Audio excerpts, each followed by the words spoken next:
سیدنا شیخ عبدالقادر جیلانی غوث العظم دستگیر رضی اللہ تعالیٰ عنہ کے مقالات جو فتوح الغیب کے نام سے جو ہے ہمارے سامنے ہیں، اور اس کا مقالہ نمبر 27 جو ہے شروع کیے تھے گزشتہ مجلس میں، جس کا عنوان مترجم کتاب حضرت شیخ عبدالحق محدث دہلوی رضی اللہ تعالیٰ نے اس کا عنوان دیا، خیر و شر ایک ہی درخت کے دو ثمر ہیں۔ خیر و شر ایک ہی درخت کے دو ثمر ہیں، اب یہ عنوان تھا۔ اب اسی کی جو ہے ہم شروع کیے تھے، تو اب اس کا تسلسل یہ ہے کہ تمہارے جسم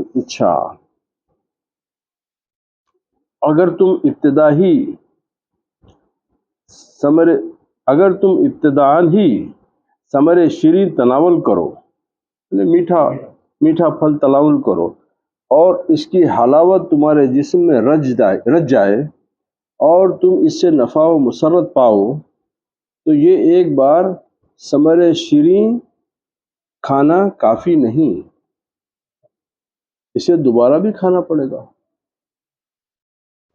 لہذا دوسری بار بھی کڑوا پھل کھانے سے مامون نہیں ہو تو اس صورت میں مذکورہ نقصان اٹھانا پڑے گا۔ مطلب کیا ہے کہ اس کلام میں اس بات کی طرف اشارہ ہے کہ نیک کام میں دوام، یعنی تسلسل، نیک کام میں پائیداری، ہمیشہ پختگی اور کامل تجربہ ہونا چاہیے، تاکہ بالتحقیق معلوم ہو سکے کہ یہ کام نیک ہے، خصوصاً جہاں نیک اور برے کام کے اجتماع و اختلاط کی وجہ سے اشتباہ و التباس ہو۔ کہ جب کبھی آپ کو اگر نیکی اور برائی میں اگر کبھی شک پیدا ہو جائے تو پھر آپ کو تحقیق کے ساتھ معلوم کرنا چاہیے کہ اس میں اچھائی کیا ہے، برائی کیا ہے۔ نہیں، اگر آپ صرف جو ہے اس کو آپ آگے بڑھ جائیں گے اور بعد میں پتہ چلا کہ آپ برائی کو اچھائی سمجھ کے کر دیے، تو آپ کے لیے نقصان دہ ہے۔ لہذا درخت سے دور اور اس کے پھل سے بے خبر رہنے میں بھلائی نہیں ہے، نہیں، بلکہ سلامتی اس کے قریب رہنے میں ہے۔ مطلب تاکہ تلخ و شیریں میں امتیاز آسان ہو، اور دور رہنا حیرانی و سرگردانی کا موجب نہ بنے، اور بلا امتیاز پھل کھانے سے ہلاکت میں نہ گرے۔ معلوم ہونا چاہیے کہ خیر و شر دونوں اللہ تعالیٰ کے فعل اور تقدیر ہیں، اور اللہ تعالیٰ ان کا خالق و متصرف، اور بندوں میں انہیں جاری کرنے والا ہے، بندوں میں انہیں جاری کرنے والا ہے۔ یعنی درخت والی مثال کی توضیح،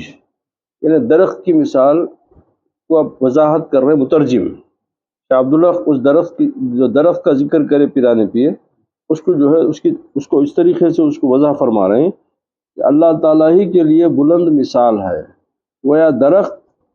حق تعالیٰ کی ذات مقدسہ ہے، حق تعالیٰ کی ذات مقدسہ ہے، اور اس کی دو شاخیں جمال و جلال اور ہدایت و جلال والی دو صفتیں ہیں،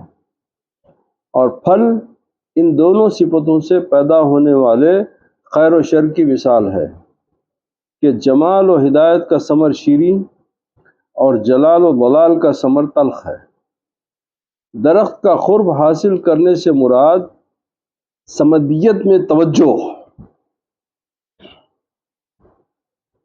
یعنی اللہ کی ذات میں توجہ کرو، اور اس سے استمداد اور بارگاہ خود سے علم و معرفت کا استفادہ کرنا ہے، تاکہ اس سے خیر و شر کے درمیان فرق و امتیاز حاصل ہو سکے۔ شہروں، ملکوں اور زمین کے گوشوں میں حیران پھرنا، کثرت کے تفرقہ، عقل و وہم کے احکام سے تمسک و تعلق، نفس کی تدابیر اور اس کے ارادے و خواہشات سے کنایا ہے جو کہ حیرانی و سرگردانی کا باعث اور مہلکات میں گرنے کا سبب ہے۔ ممکن ہے کہ شجرہ تقدیر الہی کی مثال ہو ممکن ہے کہ شجرہ تقدیر الہی کی مثال ہو جس کی دو جانیں ہیں،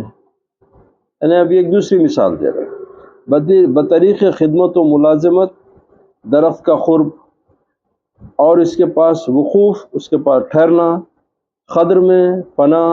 اور اس علم کے مطابق جاری ہونے سے کی طرف اشارہ ہے، اور اللہ تعالیٰ خود جانتا ہے۔ اس مقالے کے مضمون کا خلاصہ یہ ہے کہ مخلوق سے جدائی اختیار کرتے ہوئے خلوت اور اللہ تعالیٰ کی بارگاہ میں توجہ اور حضور لازم کر لے۔ لوگوں میں دل لگانے سے زیادہ اچھا ہے کہ تو اللہ کی طرف دل لگا۔ یہ لوگوں کا دل لگانا تیرے لیے کوئی فائدے کی بات نہیں ہے۔ اب ہمارے پاس کیا ہوئے کہ بھئی تمام تر توجہ لوگوں سے ملنے جلنے بات چیت کرنے، انہوں نکل کے چلے گئے تو یہ فتنہ ہاتھوں میں آ گیا، اب اس میں جو ہے کیا ہو رہا ہے؟ اس کی بجائے آپ اللہ تعالیٰ کی کتاب کی طرف متوجہ، آپ نہیں بھی سمجھے، آپ پڑھے تو ثواب ہے، اگر سمجھ کے پڑھے تو اور ثواب ہے، اس کا ترجمہ پڑھو، اس کو زیادہ جو ہے اللہ کا ذکر کرتے رہو، وہ صحبت زیادہ کام آنے والی ہے۔ مگر ہم لوگ سرگرداں ہیں، مارے دوستوں سے ملنا، ان کے ساتھ گپ بازی کرنا۔ بھائی ملو، اختلاف نہیں ہے، ملنے سے کوئی برائی بات نہیں ہے، کیونکہ آپ دوست سے ملیں گے، اس کی خیر خیریت لیں گے، اس کی حالت پوچھیں گے، یہ بھی ثواب کا کام ہے۔ مگر اتنا انہماک کہ تمام وقت انہی کے ساتھ گزارنا، یہ کوئی عقل مندی کی بات نہیں ہے، اس میں زیادہ عقل مندی نہیں ہے۔ عقل مندی یہ ہے کہ آپ نماز پڑھے، آپ جا نماز سے بیٹھ جاؤ تھوڑی دیر، کہیں کو بے چین بھاگنا ہے آپ کو۔ ایک دوست کے ساتھ تو دیکھیے تجربے کی بات ہے، ایک دوست کے ساتھ تو آپ گھنٹہ 2 گھنٹے آرام سے گپ بازی کر رہے ہیں، اور آپ کو اللہ کی بارگاہ میں آپ کو 15 منٹ بھی آپ کو جو ہے آپ کو تکلیف دے رہے ہیں، آپ اللہ کی بارگاہ سے 15 منٹ بھی آپ کو جو ہے بوجھ محسوس ہو رہا، پھر کیسا خدا کی دوستی کی بات کرتے آپ جس کو بڑا اور جس کو اپنا خالق سمجھ رہے ہیں اور جس کو معبود بنا ہے تو اس کے ساتھ دوستی کرو، آپ ذرا زیادہ تر اس کی طرف بیٹھو، دنیا سے ملو مگر کم، زیادہ وقت اللہ تعالیٰ کے لیے، زیادہ وقت اللہ تعالیٰ کے ذکر اس کی یاد میں لگاؤ، ضرورت کے حساب سے جتنی ضروری، جتنی جو شرع میں جو احکام ہیں، جتنا ملنا جلنا ہے وہ بس ہے، انسان ہے، بشری تقاضے ہیں، اس کو بھی پورا کرنا ہے، کر لو۔ مگر ہمارے پاس یہ ہوتا ہے کہ پورا انہماک، پورا وقت لوگوں سے ملنے، گفتگو کرنے، گپ بازی کرنے، ہنسی مذاق میں گزر جاتا،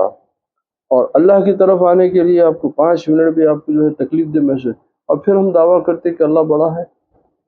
بڑا ہے تو دوستی بڑے کے ساتھ زیادہ ہونا چاہیے نا۔ دنیا میں بڑے کے ساتھ تو آپ بہت دوستی کی طلبگار ہیں، اور اس سے ملاقات، اس سے تعلقات کے لیے آپ کو پوری تمام تر صلاحیتیں ویسٹ کر رہے ہیں آپ، پھر جب سب سے بڑا ہے اس کے ساتھ دوستی کرنے میں توجہ کیوں نہیں کر رہے ہیں آپ؟ اور اس کے پاس وقوف قدر میں اس کے علم کے مطابق جاری ہونے سے اچھا، اور اللہ تعالیٰ اس مقالے کا مضمون کا خلاصہ یہ ہے کہ مخلوق سے جدائی اختیار کرتے ہوئے خلوت بولے تو تنہائی، یعنی جو بندہ اللہ کے ساتھ اللہ کی یاد میں ہے وہ خلوت میں ہے، لوگوں سے دور ہے وہ خلوت ہے، جب لوگوں میں آ گیا تو وہ جلوت ہو گئی۔ تو جو بھی انعام اور اکرام اللہ تعالیٰ کرم فرماتا وہ خلوت میں ہوتا، تو اسی لیے بزرگان دین خلوت کو زیادہ پسند کرتے، کیونکہ وہ خلوت سے مراد تنہائی نہیں ہے، خلوت سے مراد میں اور میرا رب دونوں ہی، تیسرے کا دخل نہیں ہونا، وہ ہے خلوت۔ خلوت کے مراد یہ نہیں ہے کہ آپ اکیلے بیٹھ کے چونکہ وہم و گمان میں جو ہے تو گھوڑے دوڑاتے رہو، بیٹھے ہوئے ہیں اور واہیات سوچتے بیٹھے ہوئے، نہیں، خلوت سے مراد کہ میں میرے رب کے ساتھ اس کی یاد، اس کی فکر، اس کے ذکر میں بیٹھا ہوا ہوں، اب میں کسی دوسرے کو اس میں مداخلت کرنے نہیں دیتا، اب کوئی شے میرے رب کو یاد کرنے میں، اس کا ذکر کرنے میں رکاوٹ نہیں بننا، وہ خلوت ہوتی. اب جب خلوت کا مقابل جلوت ہے، اس میں لوگوں میں بیٹھے ہوئے ہیں، گپ بازی ہو رہی ہے، دنیا داری، تمام چیزیں، یہ جلوہ ظاہر ہو جائے، اپنے آپ کو ایکسپوز کرنا. یہاں پہ اپنے آپ کو چھپا کے اللہ کو ایکسپوز کرنا، وہاں پہ اللہ کو ایکسپوز کر کے اپنے آپ کو ایکسپوز کر کے اللہ کو چھپانا ہے، وہ جلوت ہو گیا. تو بولے کہ جدائی اختیار کرتے ہوئے خلوت اور اللہ تعالیٰ کی بارگاہ میں توجہ اور حضوری لازم کر لے. تدبیر و اختیار کو ترک کرتے ہوئے، اب یہ تدبیر کو، اپنے اختیارات کو آپ سب نکال. تفرق و انتشار سے کنارہ کش ہو جائے تاکہ شر کی ہلاکت میں، یعنی برائیوں کی سے جو نقصانات ہے ان میں گرنے اور تباہی کے مقامات میں پڑنے سے بچا رہے، اور توجہ جناب باری تعالیٰ کی طرف رہے جو خیر و شر کی تقدیر کرنے والا اور تمام اکوان و آثار کا مبدا ہے، ہر چیز کا مالک وہی، اور خیر کی جانب کو مضبوط تھام لے، کیونکہ یہ آفات و بلیات سے امن و سلامتی کا مرجع ہے. اگر تو خیر کو پکڑ لے گا تو یہ تمام جو ہے، یہ آفات، یہ جو بلیات ہے، یہ تمام سے تیرے کو بچا کے امن اور سلامتی کی طرف لے کے آئیں گے. یہاں سے اس بات پر دلیل ذکر فرما رہے ہیں کہ سب خدا کی مخلوق اور مقدور ہیں،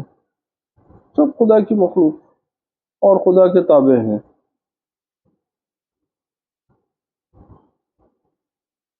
اچھا، اور اللہ تعالیٰ فرماتا، اور اللہ نے تمہیں اور تمہارے عملوں کو پیدا کیا. رسول اللہ صلی اللہ علیہ وسلم نے ارشاد فرمایا کہ اللہ تعالیٰ نے ذبح کرنے والے اور ذبح ہونے والے دونوں کو پیدا کیا ہے. لہذا بکری کا ذبح اور اونٹ کا نہر اس کی خلق میں داخل ہے. گویا کسی نے حیوان کو ذبح کرنا اور کسی جاندار شے کو تکلیف دینا بعید جانا، اگر بہت ہی دوری بات سمجھنا، تو رسول اللہ صلی اللہ علیہ وسلم نے ارشاد فرمایا کہ یہ سب کچھ اس کے خلق و تقدیر سے ہے. یہ اللہ کا فیصلہ ہے. اللہ کا فیصلہ ہے کہ انہیں ذبح ہونا ہے تو اس کو ذبح کرنا ہے. یہ ہماری مصلحت ہے، یہ ہمارے احکام ہے. قاتل و مقتول اسی کی پیدا کردہ ہے. جب یہ بات ثابت ہو گئی کہ تمام اشیاء اس کی مخلوق اور اس کی قدرت میں داخل ہیں، تو اس بات کی طرف اشارہ کر دیا کہ بندے کا بھی کچھ دخل ہے، جیسے ایک اہل سنت و جماعت کا مذہب ہے. چنانچہ آگے فرماتے ہیں کہ بندوں کے اعمال اللہ تعالیٰ کی مخلوق اور بندوں کا کسب ہے. بندوں کے اعمال اللہ تعالیٰ کی مخلوق اور بندوں کا کسب ہے. وہ کیسا؟ بھلا اللہ خالق ہے اور بندہ کاسب ہے. کسب کا لغوی معنی اختیار کرنا ہے، محنت کرنا، مشقت کرنا. اس کا لغت میں اس کے معنی کیا ہے کہ آپ ایک چیز کو اختیار کریں. کہ اب میں یہ بات کو اختیار کرا کے میں 1000 مرتبہ کلمے کا ورد کروں گا. میں یہ اختیار کرا کہ میں اتنے رکعت نفل زیادہ پڑھوں گا. تو یہ اختیار کرنا ہے. اور گرد آوردن جمع کرنا ہے. اہل سنت میں یہ بات مشہور ہے کہ اللہ تعالیٰ خالق ہے اور بندہ کاسب ہے. اللہ پیدا کرنے والا ہے اور بندہ اس پہ عمل کرنے والا ہے. اس کی تحقیق اپنے مقام پر درج ہے. اس کا خلاصہ یہ ہے کہ پروردگار عالم نے اسباب پیدا فرمائے ہیں اور ہر کام کا سبب مقرر فرمایا، جیسا کہ جلانے کے لیے آگ اور تر کرنے کے لیے پانی وغیرہ وغیرہ، اور کسی کام کو پیدا کرنے کے لیے بندے کے حسد و اختیار کو سبب بنایا ہے. اب یہ لوگ بولتے ہیں کہ سبب غلط نہیں، سبب ضروری ہے، کیونکہ یہ مشیت الہی کا روز ازل سے یہ تقاضا ہے کہ اب کسی کام کو پیدا کرنے کے لیے بندے کا قصد و اختیار کو سبب بنایا ہے۔ جب بندے کی طرف سے قصد پایا جاتا ہے، جب بندے کی طرف سے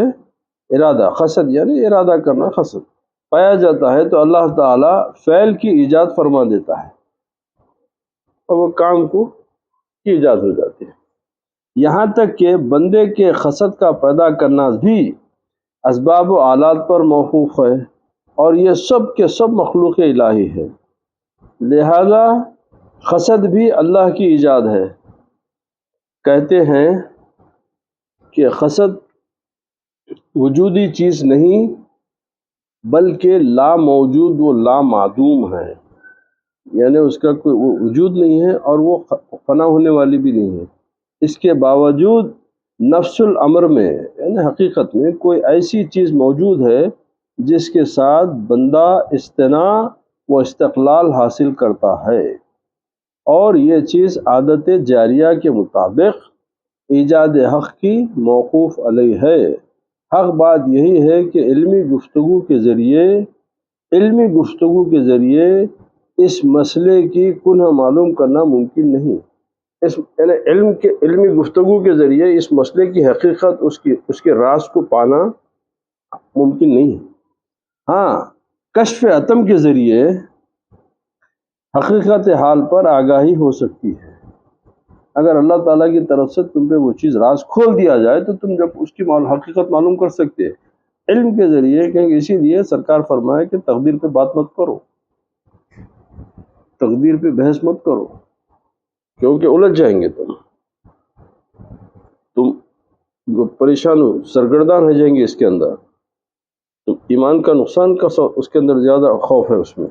تو لہذا اس کے اندر مت پڑو۔ ہاں، اگر اللہ تعالیٰ کشف کر دیا تمہارے اوپر وہ الگ بات ہے۔ بزرگ فرماتے ہیں کہ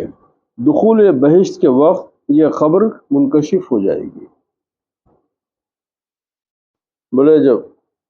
اللہ والے لوگ بولے کہ جب تو جنت میں داخل ہوتے وقت میں جب جو ہے تیرے پہ یہ راز کھول دیا جائے گا۔ اللہ تعالیٰ فرما رہا ہے، کیا یہ آیت اس بات کی دلیل ہے کہ بندوں کی طرف عمل کی نسبت و اسناد ہوتی ہے، بندوں کی طرف عمل کی نسبت و اسناد ہے، اور ترتب ثواب و عقاب میں ان کا دخل ہے۔ جنت میں داخل ہو جاؤ، یہ تمہارے اعمال کا بدلہ ہے۔ اللہ سبحانہ و تعالیٰ کس قدر رحم و کرم فرمانے والا ہے کہ عمل کی نسبت یعنی عمل کرنا ہمارے کو بتانا کہ تمہارے لیے عمل ضروری ہے۔ اب جب تم کو میں تمام سے تقوت سے نوازا، تم کو عقل ہوش تمام نعمتوں سے نوازا، تو اب تمہارے پہ عمل فرض کر دیا کہ یہ عمل کرنا ہے تم کو، تو عمل کی نسبت بندوں کی طرف کرتے ہوئے انہیں عمل کی وجہ سے دخول جنت کا مستحق ٹھہرا رہا ہے، جبکہ یہ بھی اسی کی توفیق اور رحمت سے ہے کہ دنیا میں عمل کی توفیق دی، آخرت میں ان پر رحمت فرمائے گا۔ چنانچہ حدیث شریف میں رسول اللہ صلی اللہ علیہ وآلہ وسلم فرماتے ہیں، کوئی شخص اپنے عمل کی وجہ سے جنت میں داخل نہیں ہو سکے گا۔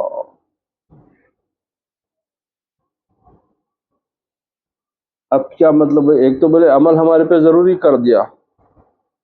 عمل ہمارے لیے بولا کہ یہ عمل کرنا ہے اور اس کی جزا جنت ہے، اور پھر سرکار فرما رہے ہیں کہ کوئی شخص اپنے عمل کی وجہ سے جنت میں داخل نہیں ہو سکے گا۔ تو اس کا مطلب کیا ہے؟ اس کا مطلب یہ ہے کہ بلکہ محض اس کے فضل و کرم سے داخل ہوگا۔ کیوں؟ عمل تو میں اپنی سوچ بوجھ اپنے حساب سے کر لیا، مگر وہ عمل اللہ کے پاس مقبول ہے یا نہیں ہے وہ میرے کو نہیں معلوم ہے نا، اس لیے کہ وہ عمل میں میری صداقت کتنی تھی، وہ عمل میں میری نیت کا دار و مدار کیا تھا۔ میں ایک عمل ہوتا ہے کہ بھئی چلو اذان ہو گئے، نماز پڑھ لیے، فارغ ہو گئے، نہ اس میں دل لگا، نہ توجہ تھی، نہ خشوع تھا، نہ خضوع تھا، ظاہر میں تو عمل ہو گیا، اللہ تعالیٰ آپ کو اب قبول کرنا اللہ کے پاس کہ کیا وہ عمل تمہارا اللہ کے پاس قبول ہوا یا نہیں ہوا۔ تو اسی لیے یہ تمام چیزوں کو غور کرنا ہے کہ اللہ جس عمل کا حکم دیتا ہے وہ عمل میں اپنی نیت کو پہلے درست کر لو، اس لیے کہ حدیث شریف بھی ہے انما الاعمال بالنیات، کہ عمل کا دار و مدار نیت پر ہے۔ تو سب سے پہلے اپنی نیت صحیح ہونا، اس کے بعد انہماء، خشوع و خضوع کا پہلو اس میں داخل کرنا کہ توجہ اللہ ہونا، مولا میرے اس عمل کو تو قبول فرما لے۔ تو جب آپ کا یہ اخلاص جب بڑھے گا تو وہ عمل میں پاکی اور عمل میں مضبوطی پیدا ہوں گی، اور وہ عمل اللہ سبحانہ و تعالیٰ کے پاس انشاءاللہ سبحانہ و تعالیٰ مقبول ہوگا۔ نہیں اگر دکھاوا ہے، ریا ہے، اور صرف لوگوں کو بتانے کے لیے عبادت ہو رہی، یا لوگوں کے بیچ میں اپنے آپ کو نیک اور پارسا کہلانے کا شوق ہے، عمل ہی ہے وہ، مگر آپ کی نیت میں اس کا کوئی دخل نہیں ہو رہا، آپ کی نیت کچھ اور ہے، وہ عمل سے آپ دنیا کی توجہ، دنیا کے بڑائی اور دنیا میں جو ہے اچھے ہونے کا شوق پیدا لے کے بیٹھے ہوئے ہیں۔ تو ان تمام چیزوں کو غور کرنے کے بعد یہ حدیث سمجھ میں آ جاتی ہے کہ جو کوئی شخص اپنے عمل کی وجہ سے جنت میں داخل نہیں ہو سکے گا۔ عرض کیا گیا کہ آپ بھی نہیں یا رسول اللہ؟ فرمایا میں بھی اپنے عمل کی وجہ سے جنت میں داخل نہیں ہوں گا، مگر یہ کہ اللہ تعالیٰ کی رحمت مجھے ڈھانپ لے، یعنی جس طرح کہ نیام تلوار کو ڈھانپ لیتی ہے، تلوار جب نیام میں گئی تو تلوار چھپ جاتی ہے، تو جب اس کا فضل و کرم ہوا تو وہ میرا عمل بھی جو ہے وہ نیام میں آ گیا۔ یہ فرمایا کہ یہ فرما کر آپ نے اپنا دست مبارک اپنے سر پر رکھ لیا۔ یہ حدیث حضرت عائشہ صدیقہ رضی اللہ تعالیٰ عنہ سے مروی ہے۔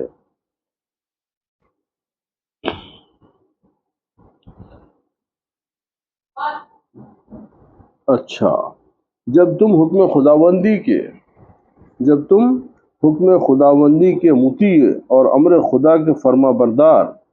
اسی کی نہیں سے رک جاؤ گے، یعنی جو چیز کو اللہ منع فرمایا ہے اس سے رک جائے گا،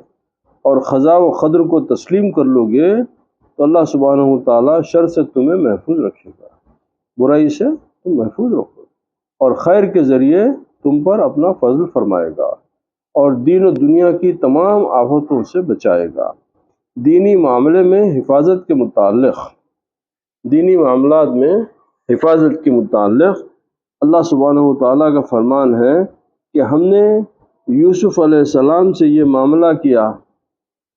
تاکہ ہم آپ سے زنا اور اس کے مقدمات دور رکھیں، یقیناً وہ ہمارے مخلص بندوں میں سے ہیں۔ دنیاوی حمایت کے متعلق ارشاد باری تعالیٰ ہے کہ اگر تم شکر گزار مومن بندے ہو تو اللہ سبحانہ و تعالیٰ تمہیں عذاب کیوں دے گا؟ اگر تم اس کے شکر گزار اور ایمان والے بندے ہو تو اللہ تعالیٰ تم کو عذاب کیوں دے گا؟ شاکر مومن یعنی شکر ادا کرنے والا مومن کے پاس مصیبت کیا کرے گی جبکہ وہ بلا کی نسبت عافیت کے زیادہ قریب ہے، اور شکر گزار ہونے کی وجہ سے زیادتی نعمت کے مقام میں ہے، کیونکہ شکر مزید نعمت کا سبب ہے۔ جب بندہ اللہ تعالیٰ کی ہر عطا پہ، اس کے ہر معاملے میں جب اللہ تعالیٰ بندہ شکر ادا کرنے لگ جاتا تو وہ اللہ تعالیٰ کے نعمت کے زیادہ سے زیادہ قریب ہوتے جاتا، اور اس کے تیرا شکر جو ہے اللہ کی نعمت کو حاصل کرنے کا سبب بن جاتا۔ اچھا، اللہ تعالیٰ نے فرمایا اگر تم شکر کرو گے تو تمہیں زیادہ دوں گا، اگر تم شکر کرو گے تو تمہیں زیادہ دوں گا۔ جب تمہارا ایمان آخرت کی آگ کو سرد کر دیتا ہے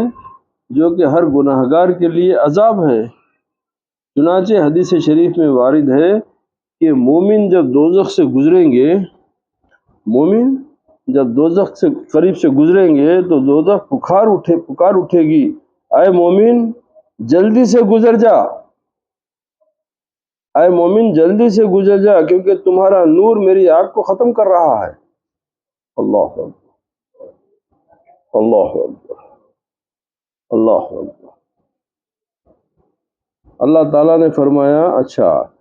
جب تمہارا ایمان آخرت کی آگ کو سر کر دیتا ہے جو کہ ہر گناہگار کے لیے عذاب ہے، تو دنیا آتش بلا اور غضب الہی کو کیوں نہ بجھائے گی؟ اس سے معلوم ہوتا ہے کہ ایمان و طاعت لطف و رحمت اور ناز و نعمت کا سبب ہے،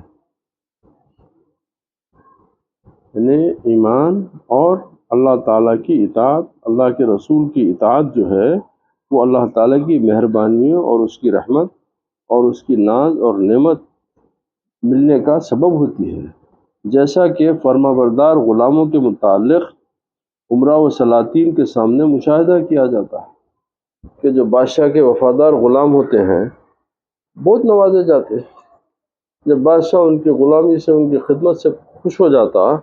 تو ان کو وزیروں سے زیادہ نوازتے وہ لوگ۔ کیوں؟ وفادار، مشہور قصہ ہے نا محمود کا ایاز کا۔ تو جب تو اللہ کا جب ایسا بندہ بن جائے گا تو پھر اللہ کی عطا بھی، اس کے فضل، اس کی رحمت، اس کی نعمتیں بھی تیرا حصہ بن جائیں گی۔ مومن بارگاہ الہی کے محبوب ہیں، جو ایمان والے بندے ہیں وہ اللہ تعالیٰ کی بارگاہ کے محبوب ہیں، اور محب اپنے محبوب کو، محب چاہنے والا کبھی اپنے محبوب کو، یعنی جس سے محبت ہوئی وہ اپنے محبوب کو کبھی عذاب میں مبتلا نہیں کرتا۔ آج کے لیے الحمد، کیونکہ ابھی آگے کافی ہے تو انشاءاللہ آج کے لیے ہم یہیں پر اکتفا کریں گے، اور دعا کریں گے حضور پیران پیر غوث اعظم دستگیر رضی اللہ تعالیٰ ان کے اس عالی شان فرمودات پہ اللہ تعالیٰ ہم کو عمل کرنے کی توفیق عطا فرمائے۔ اللہ تعالیٰ صدقے میرے نبی کریم علیہ السلام کے اہل بیت، ان کے صحابہ، اور خصوصاً میرے پیر، میرے آقا، میرے مولا پیر دستگیر شیخ عبدالقادر جیلانی غوث اعظم دستگیر رضی اللہ تعالیٰ عنہ کے کرم سے، ان کے فضل سے، ان کی عنایت سے ہم کو ان کے راستے پر چلنے کی توفیق عطا کرے، اور ان کی باتوں کو سمجھ پر اس پر عمل کرنے کی توفیق عطا فرمائے۔ اللہ تعالیٰ زمین دنیا و آخرت میں ہم کو، ہمارے ایمان کو سلامت رکھے، اور ہمارے کو مومنین کے ساتھ ہمارا حشر کرے، اور اللہ تعالیٰ ہم کو عذاب دوزخ سے محفوظ فرمائے، اور جنت کی اعلیٰ مقامات پہ پروردگار اپنے نیک اور اپنے ابرار اور پیارے بندوں کے شہداء و صالحین کے ساتھ اللہ تعالیٰ ہماری آخرت کرے۔ وآخر دعوانا الحمدللہ رب العالمین۔